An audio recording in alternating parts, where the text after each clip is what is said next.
call 911? I got. Oh my God. Oh my God. Okay. I need an ambulance right here. Right here. The guy T-boned.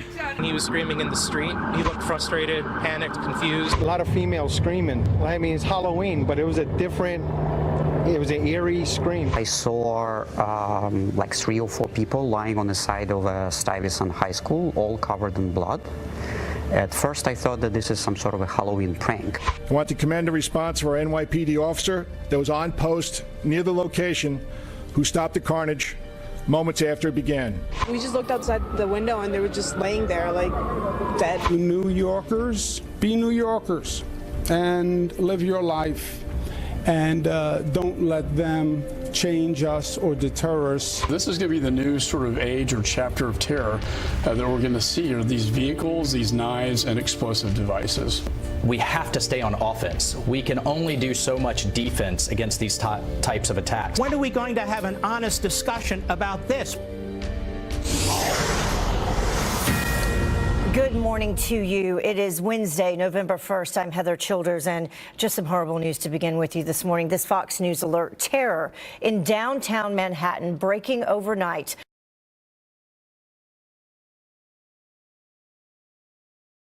Authorities swarming and cyclists in a rampage that ended not far from Ground Zero. At least 8 people are dead. Many more are injured. The attacker, we're told, an Uber driver. This man screaming Allah Akbar, in custody at this hour after being shot by a hero officer.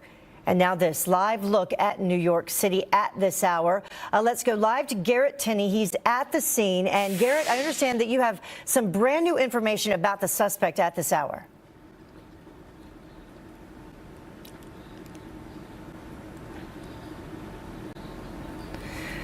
All right, so apparently we have lost Garrett's mic at this point, but we will continue to work on that. You see the terror suspect being identified as 29-year-old Sayfullo Saipov. He's from Uzbekistan. You can see the video there of him dodging traffic on the West Side Highway shortly after the incident happened. This was cell phone video taken from a witness there at the scene.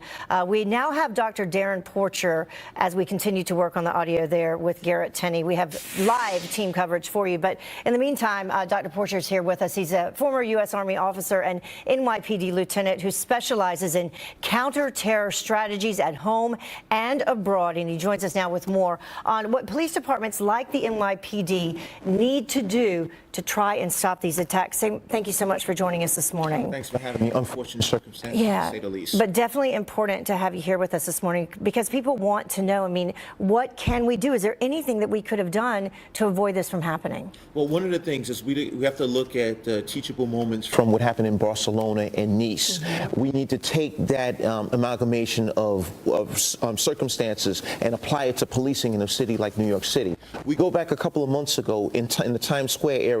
We had an individual that ran over several pedestrians, and fortunately we had the steel balance that were in place that prevented that person from running over into the sidewalk. Yeah. One thing that's happening in Los Angeles, Los Angeles is now using drones as a counter resource to assist them in gaining that type of intel for what's happening in these places. So, and it's a cheap method. I wanted to ask you about that. I mean, how are drones being implemented?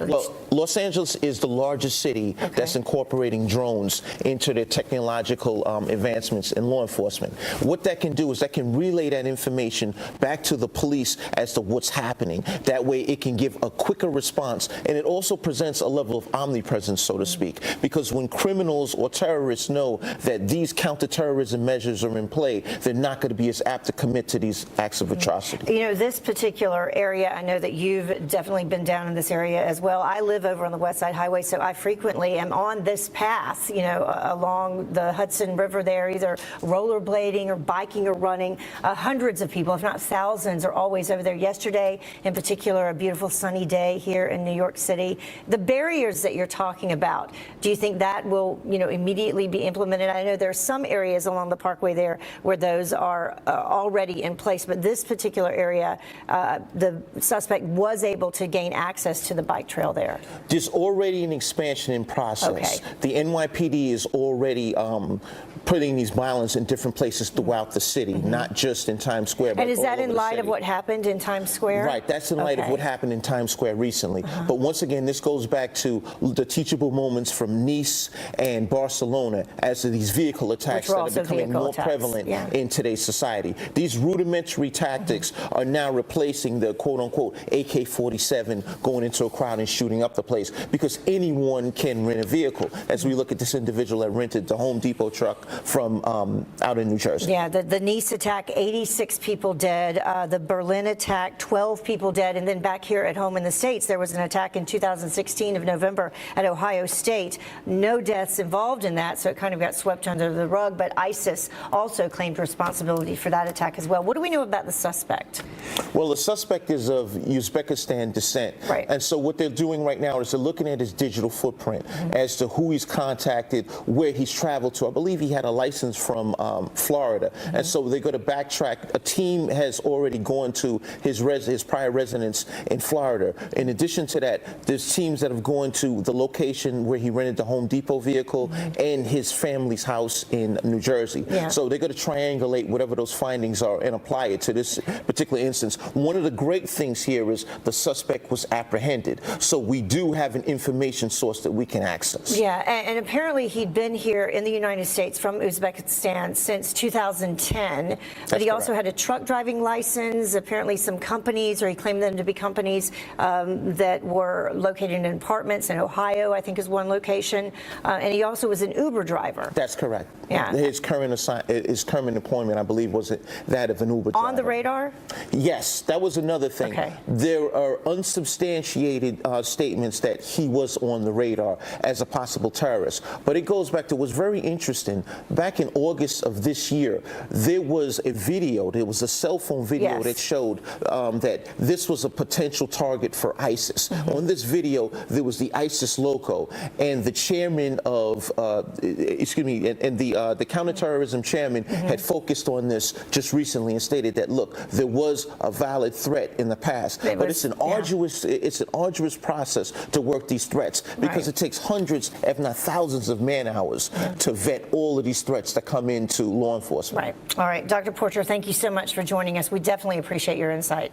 As always, thank you. It's a pleasure. Thank you.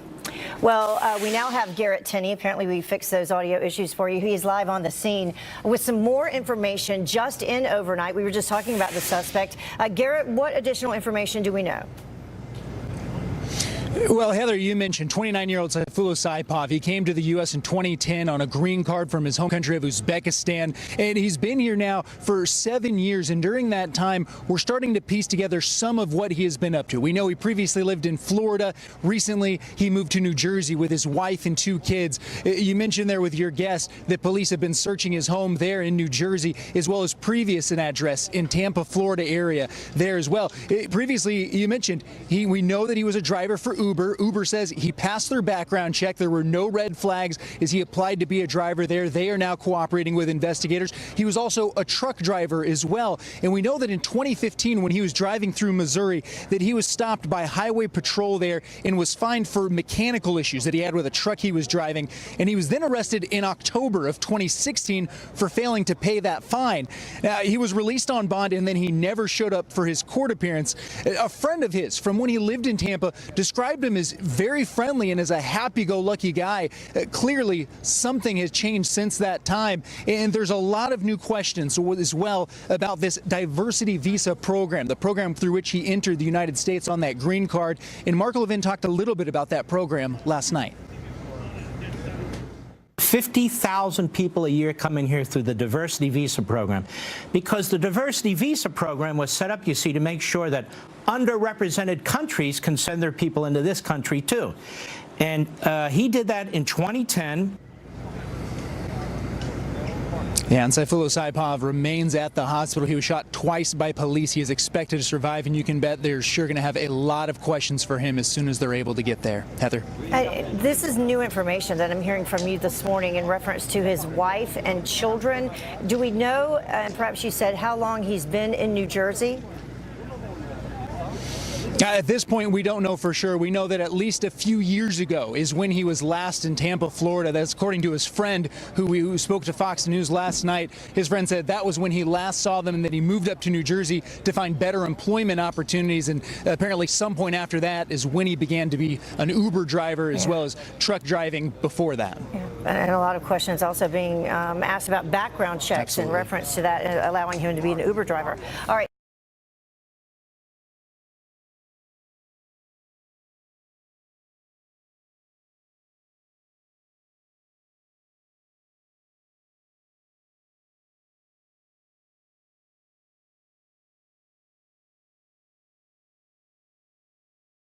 Thank you so much, Garrett. The bicycles just moments before being mowed down. And then a Belgian tourist visiting with her family also killed. The other two victims have not yet been identified. 2 New York school staff members and 2 students on that bus. We saw the video there. The bus that was hit, they are injured as well. One of those students is in critical condition. But in the meantime, New York's annual Halloween parade going on just hours after the terror attack. Although tight security did line the parade route was in Greenwich Village. More than 10,000 people flooding the streets. Extra officers heavily armed along with some sand trucks forming a protective barrier along the route. Many people in attendance saying that they refuse to live in fear. Really was something to see everybody down there last night. Well, it has been his goal since the beginning, making America safe again. Nor can we let the hateful ideology of radical Islam be allowed to reside or spread within our own countries. President Trump now doubling down on his push for extreme vetting, as Democrats call it discriminatory. But could it have stopped the bloodshed in New York City, where our next guest says absolutely? Stay with us.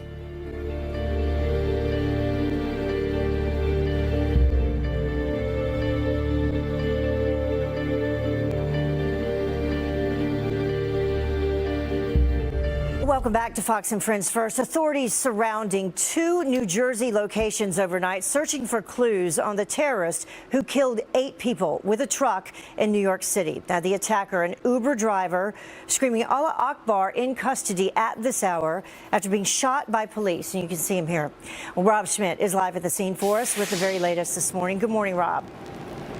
Hey, good morning, Heather. Yeah, we are here in Tribeca and just about a block away from the scene of yet another horrific terrorist attack. And this one just hitting close to home for a lot of us here at Fox News because we're based out in New York City. We are downtown in Lower Manhattan. The suspect in this, let's pull up the picture, 29-year-old Sayfullo Saipov. He is an Uzbek national, came here in 2010 on a diversity visa. He was brought to the United States, and yesterday he decided to kill 8 people and injure 11 others by renting a truck from Home Depot, driving it from New Jersey into the city, and then jumping up onto a bicycle path and basically a pedestrian bike path that a lot of people use quite often to exercise and to just enjoy the beautiful views of the Hudson River on the city's west side. He plowed into a number of people driving southbound from Houston Street in the Soho area all the way down into Tribeca and ending his spree right there near the World Trade Center.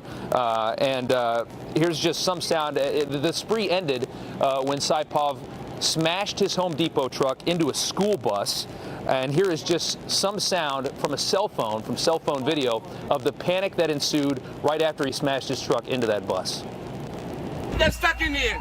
Are you okay? Behind there. Oh my God. Are you okay? Oh my God. Oh my God. Oh my God. Hey, can you call 911? Oh my God. Oh my God.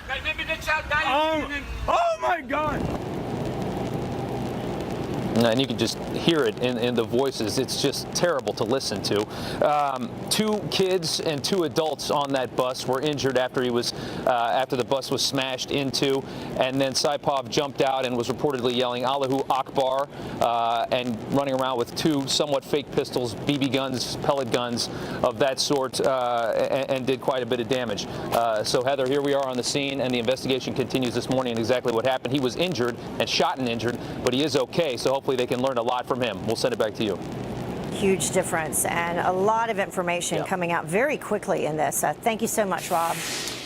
Well, the first terror truck attack on U.S. soil carried out by an immigrant here, as you heard Rob say, on a diversity visa. You can see there the Home Depot truck that he rented. President Trump now ordering DHS to ramp up extreme vetting even more.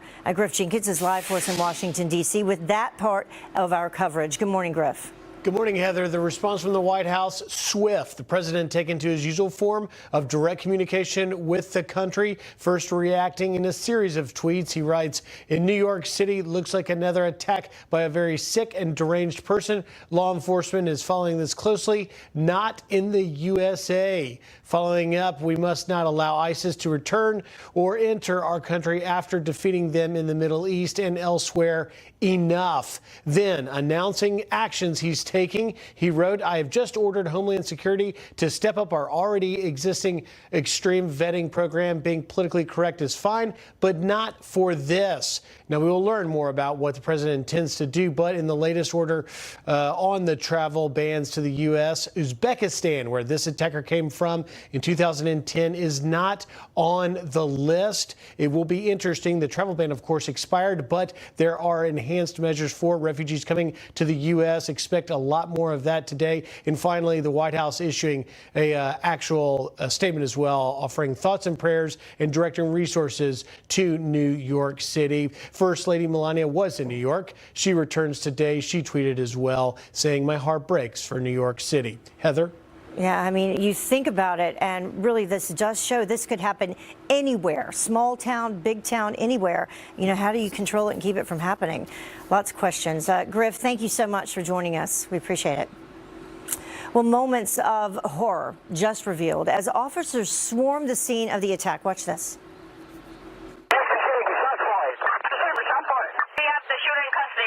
Central, be advised, we have multiple people on the ground from Chambers all the way up to Houston, all the way from Houston to Chambers. All the way. It is just the latest in the trend of jihadists turning vehicles into murder machines. And our next guest says that there's one common denominator, and President Trump's extreme vetting, that plan can stop it.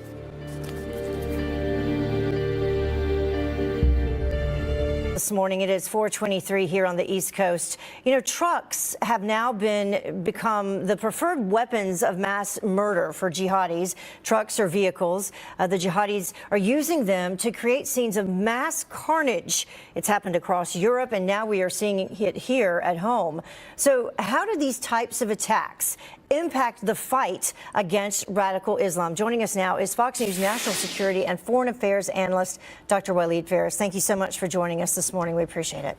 Thank you, Heather. So as we begin, let's take a look at this. There have been at least 142 who have been killed in terrorist vehicle attacks since 2014. We know that the attack in Nice, France, that also being done by a declared ISIS supporter, 86 people killed in that attack in 2016. And then we had the Berlin attack also in 2016, 12 dead in that attack. So what can we do to possibly keep this from happening here at home? You say the answer is extreme vetting. Absolutely, Heather. Actually, what you said earlier is that at this point in time, they could use every single weapon. You just mentioned all these amazing statistics that they have discovered at some point, that using a vehicle, a car, a truck, and then use it against people who are on the streets is something we cannot really defend ourselves against unless we start educating the people about these issues. But what we have noticed right now is that, should it be in Europe or in the United States, there is one common issue. We need to vet them. We need to identify the jihadists before they strike. That's now the universal, conclusion that we have. Mm-hmm. So how do we do that? And how did this person, how was he allowed to get a truck driving license, also be an Uber driver? I know that, just separately, the vetting alone for people who are an actual naturalized citizen or a natural citizen here in the United States, it's supposedly very extreme in order to just be an Uber driver themselves, but this person was allowed to do that. Look, Heather, it is extreme on all levels except the one level. They look at his links. Did he serve with Al-Qaeda? Where did he travel? Did he get a ticket? Where is he renting the car? All of that is great. That's police activity to know exactly more information about the individual. What we don't vet is his brain, his ideology, because he could simply pass across all these barrages and then become a jihadist and become active. So what we need to know really in vetting is he indoctrinated? Is he radicalized? Is he ready to take action? Right, but as you just said, that is only if he was indoctrinized before he got here, because now we know, now that we are limiting their caliphate, we are defeating them overseas, they're now moving abroad, and we see more and more incidents like this where these folks are becoming indoctrinized over the internet. You know, over the past 8 to 10 years, we had waves and waves of jihadists coming into America and Europe. I mean, of course, with the rise of ISIS, they got weaponized more, they got trained more. But I'm advancing to say today that even with ISIS collapsing in Syria and Iraq, and maybe in Libya later, there is a whole 3 layers who are already in the West, both in Europe and here. So now we need vetting even further and more, not just for people coming here, but for people who are already here. That's why we are a little bit behind, and we need some great decisions by the administration and Congress to have a unity over this issue. All right, Dr. Waleed Phares joining us this morning. Thank you so much. We appreciate it. Difficult day. Thank you, Shan. Thanks. Thank you. Well, the time now is about 30 minutes after the top of the hour, and the truck attack stopped thanks to the bravery of New York's finest. By the way, the police officer who shot that terrorist today, what a hero he is. Yeah. I mean, if he had not killed another hero, what might have happened? And we have some new information about that officer who took down this terrorist. Our live team coverage continues right after this break. Stay with us.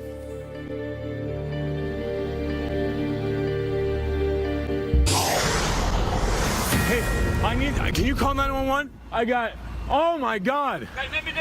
Oh my God. Look at that school bus there. A Fox News alert for you this morning. Terror in Manhattan. 8 people killed as this rented Home Depot truck deliberately plows down runners, walkers, and bicyclists. The driver, an ISIS-inspired terrorist screaming Allah Akbar. We have live Fox News team coverage for you, beginning with Rob Schmidt, who is live for us this morning at the scene. Good morning, Rob. Yeah, hey, Heather, and yeah, just a tragic scene and yet another tragic story of terrorism, unfortunately, here in Lower Manhattan. We were in Tribeca this morning. 29-year-old Sayfullo Saipov. You can see him here. We're going to pull up his mugshot from 2016, actually. A native of Uzbekistan, which is former Soviet Union in the middle of Asia, kind of near the Middle East, not too far away. Came here on a diversity visa, actually, to the United States back in 2010. Killed 8 people yesterday, injured another 11 after he rented a truck from a Home Depot in New Jersey, drove it into the city, and then moved up onto a bike path and plowed into pedestrians and bikers just going about their day, exercising, maybe sightseeing, killing 8 people yesterday, unfortunately. And here is a little bit more of what we just heard just a second ago from just the sheer panic after his Home Depot truck slammed into a school bus. They're stuck in here. There's a son behind there. Oh my God. Are you okay? Oh my God. Oh my God. Oh my God. Hey, can you call 911? I got, oh my God. Oh my God. Well, right after that moment, Saipov jumped out of that truck and screamed Allahu Akbar, began running around with BB guns and pellet guns, trying to ensue more terror. 2 kids, 2 adults on that school bus were injured, one of them in critical condition. And last night, Congressman Michael McCaul, who is chairman of the Homeland Security Committee in Congress, said that there was a warning to this attack that they found way back in August. Listen to this. We saw a picture of a cell phone at the scene of where this happened a month ago, or around August time frame, with an ISIS logo, sort of predicting that this may happen. And I think investigators are looking at that photo to find out it was posted on the website of ISIS in August. And so that's something that investigators are looking at right now in terms of, are there other people involved? Well, Saipov was shot and injured yesterday, but he will survive. And of course, there's going to be a lot of questions for him and his family. He has a wife and 2 kids in New Jersey. Heather, we'll send it back to you. Yeah, definitely a lot of questions remain. You know, Uzbekistan, I was reading up on it, as the largest group of ISIS supporters among Central Asians. There are either national or ethnic Uzbeks. So a lot to be learned on this. Thank you so much, Rob. Well, the terror suspect, as you heard Rob say, identified as 29-year-old Sayfullo Saipov, an Uber driver, a truck driver in the country on the diversity visa program. Our live team coverage continues with Garrett Tenney, who is live for us also in Lower Manhattan. Garrett, what else do we know? Well, Heather, investigators are trying to learn a lot more about what happened over the recent months that changed him from what friends described as a very kind, very normal individual into someone that would carry out this kind of attack. You heard Rob mention that most recently, this man, 29-year-old Sayfullo Saipov, lived in Paterson, New Jersey with his 2 wives and kids. He has previous license in Tampa area, Florida. So we know he's been there as well. He's been in the country since 2010. You mentioned he worked as an Uber driver as well as a truck driver. At this point, it's not clear that he has any kind of extensive criminal background, though in 2015 we know that he was fined by Highway Patrol in Missouri for mechanical issues with a truck that he was driving, and he was arrested in October of 2016 for failing to pay that fine. He was released on bond, and then he never showed up for his court appearance. And a friend of his from Tampa, when he lived there, described him as very friendly, a happy-go-lucky kind of guy. Clearly something changed since then, and there are a lot of questions into what caused that. If there was any radicalization that took place, as we often see in these lone wolf attacks. But there are also questions now about the visa program through which he came. And Mark Levin talked about that last night on Fox News. 50,000 people a year come in here through the diversity visa program, because the diversity visa program was set up, you see, to make sure that underrepresented countries can send their people into this country too. And he did that in 2010. And we know Sayfullo Saipov underwent surgery yesterday for 2 gunshots he received by the police officer that stopped this attack, and he's expected to recover, and police are going to have a lot of questions for him in the days ahead. Heather? You sure will. Thank you so much. Garrett Tenney joining us live from the scene. Well, the New York City attack, just the latest, as we've told you, the latest incident of jihadists using vehicles to murder innocent people. At least 142 people have been mowed down by vans and trucks since 2014. So how, if at all possible, can we prevent these types of attacks? And here to weigh in is Suffolk County Sheriff Vincent DeMarco. Thank you so much for joining us this morning. Oh, my pleasure. So we're hearing a little bit more information come out in terms of the suspect, what we know about his background, his family, how long he's been here. And you say one of the best ways to at least try to avoid things like this is behavioral profiling. Yes, I believe that entirely. And we don't do enough of that here. And the Israelis are known for that. And when you go to an Israeli airport, there are several stages of security, and it's all about profiling, and it's profiling behavior. And it's very, very important, and it's something that we have to catch up on here. So what exactly is involved in that? Well, it's teaching law enforcement professionals and civilians what to look for in a terrorist, and what they do, how they act. And we get this information from debriefing them and holding them, whether it's in Guantanamo Bay or in this case here, when we have these, this guy obviously, I think, wanted to die, but he didn't. And we have him in custody, which is a great thing. And you think he wanted to die because there's a lot of questions. Why did he have the fake guns? Why was he flashing them around? You can see there in the video as he's running back and forth, darting amongst the traffic there on the West Side Highway. Well, in my opinion, the only reason you're waving guns around like that after committing that crime is because you want to be shot and killed and be a martyr. So we have him in custody. The NYPD and the FBI are going to question him, and maybe we get some insight into motives and behavioral patterns, and you combine that with other interviews that have been done throughout the years, and we can put together a profile. We know that he's from Uzbekistan. He moved here in 2010. We know that Uzbekistan itself borders Afghanistan. We know that it's a volatile area. A lot of people there pledging their allegiance to ISIS, specifically in Uzbekistan. So should those have been red flags right off the top? Well, Yes, and as we know, President Trump is, had these travel pauses here to do some vetting on. But that country itself this country is not was on not, there. Yeah. And just recently, I know it's been publicized that a lot of ISIS fighters have come from that area. Right. So I'm sure that's on the list now, or it's going to be on the list. A truck now. attack in Sweden specifically with somebody from Uzbekistan. Yeah, there. no, it's definitely a red flag, and the president is having a little bit of a battle to make these changes he wants to make with the vetting, and but ultimately political correctness has to be thrown out the window here. That's what I wanted to ask you, because we keep running up against political correctness, especially when you use the word profiling.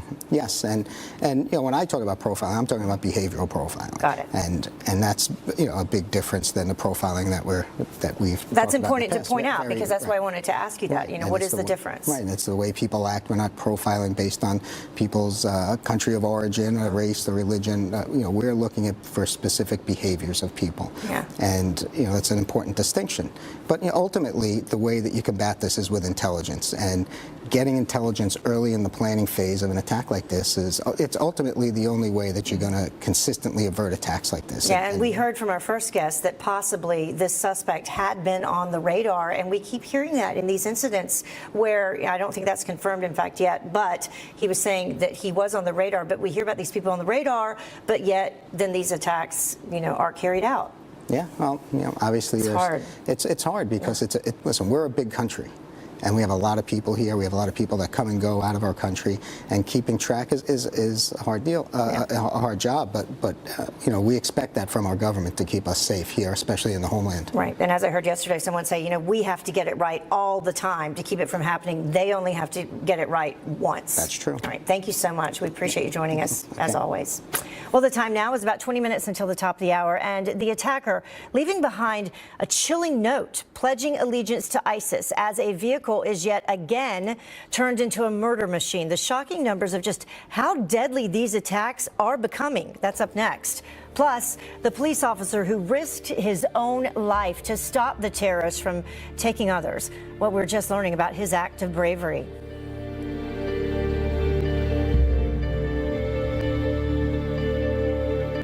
He did it for ISIS, the suspected attacker leaving behind a chilling note in his truck pledging allegiance to the terrorist organization. Amy Kellogg joins us now live from Milan. As Amy, it's becoming more and more clear that trucks and vehicles, they're now ISIS's weapon of choice, correct? Well, Heather, experts say this may be a sign of desperation in the terror organization. It may be a sign that its organizational skills have been vastly diminished, particularly after the fall of Raqqa and Mosul. And many of these are lone wolf-inspired attacks. In fact, most of them are. And they are, although possibly a sign of the diminished power of ISIS, still extremely, as you know, very hard to prevent. Now, the attack in New York yesterday was the first fatal terrorist attack in that city since 9/11, and little is known about what drove the murderer to mow his truck into innocence. But it is said that inside of his truck, his rented truck turned murder weapon, was a note that was citing his allegiance to ISIS. Now, the terrorist drove his truck along a bike path in Lower Manhattan along the Hudson River yesterday afternoon, knocking down people along it before slamming into a school bus. 8 were killed, a dozen injured, including at least 1 student who was in that school bus. 6 of the murdered were foreign nationals, Argentinian men that were celebrating a school reunion, and a Belgian woman who was visiting New York with her family. The suspect, a 29-year-old Uzbek man, Saifullo Saipov, then got out of the truck, ran into the road shouting Allahu Akbar and wielding a paint gun and a pellet gun before police shot him. He survived and is in the hospital now. Over 140 people, again, have been killed in these vehicle attacks around the world since 2014.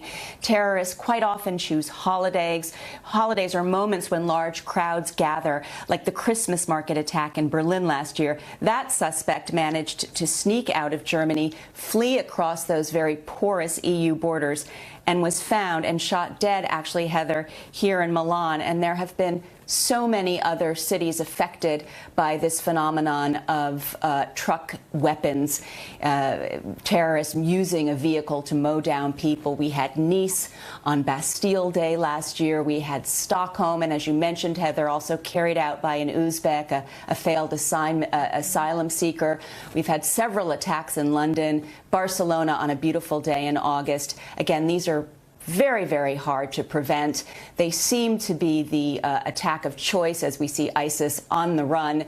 And here in Milan, certainly, and in cities in France and other European cities, you are seeing more and more of these big concrete blocks being set up in pedestrian areas to try to prevent this sort of thing, Heather. Yeah, it's so unfortunate they have to do that. Also, the suspect in the Istanbul nightclub attack, also from Uzbekistan. You know, you and I, we've all been here because when these attacks happen overseas in Europe, it's around this time of the morning here in the United States. So we've covered a lot of them.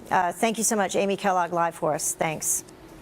Well, this, as Amy just said, is the deadliest attack since 9/11 here on American soil, and it happened just feet from ground zero. Up next, a former NYPD commissioner who says that we have entered a new phase in the war on terror, and it's time for the political correctness to stop.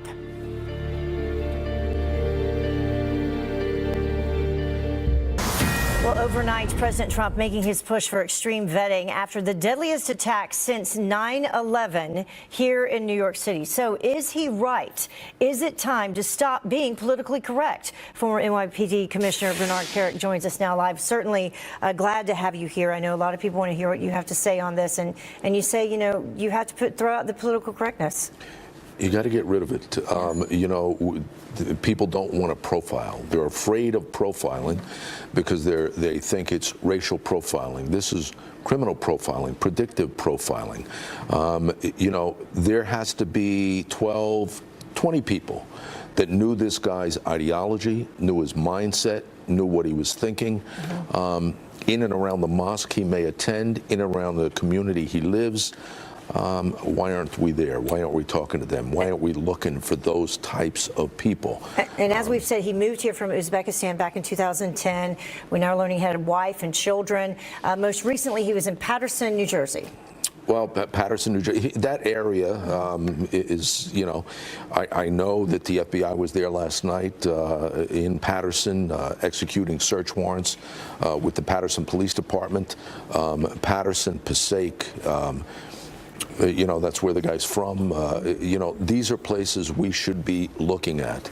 And unfortunately, we're not in many cases because we're scared to death of racial profiling and political correctness. Something else, and I know that you and others are watching the video come out yesterday from the scene, and you could see the World Trade Center there in the background. The ties to that, the significance of it being so close to ground zero. It's a bit, you know, it's surreal, you know, especially seeing that it was so close. Was that intentional? Perhaps. We don't know. I think that will come throughout the investigation. Well, we've heard reports of a video or a picture that had been posted online of someone with the ISIS logo, and you could see that in the background. Yeah, that's been done a couple times. Okay. It was done in August. I think it was done a couple times prior to that. The bottom line is nobody should be surprised by this attack. Nobody should be surprised if it happened again tomorrow or next week. These people, whether it's ISIS or Al-Qaeda or any of the other radical extremist groups, they talk about it constantly. The type of attack, if they can't get explosives or they can't get weapons or firearms, go to vehicles. That's what we're seeing. We've seen it all over Europe. You know, these things are going to happen. The better our intelligence capabilities are, the better off we're going to be because we can identify these people prior. Right. That really does seem to be the only answer because you can't talk about vehicle control today. I mean, that's just going to happen. All right. Thank you so much. We appreciate it. Thanks. Appreciate your insight. Going to be another busy day today. No?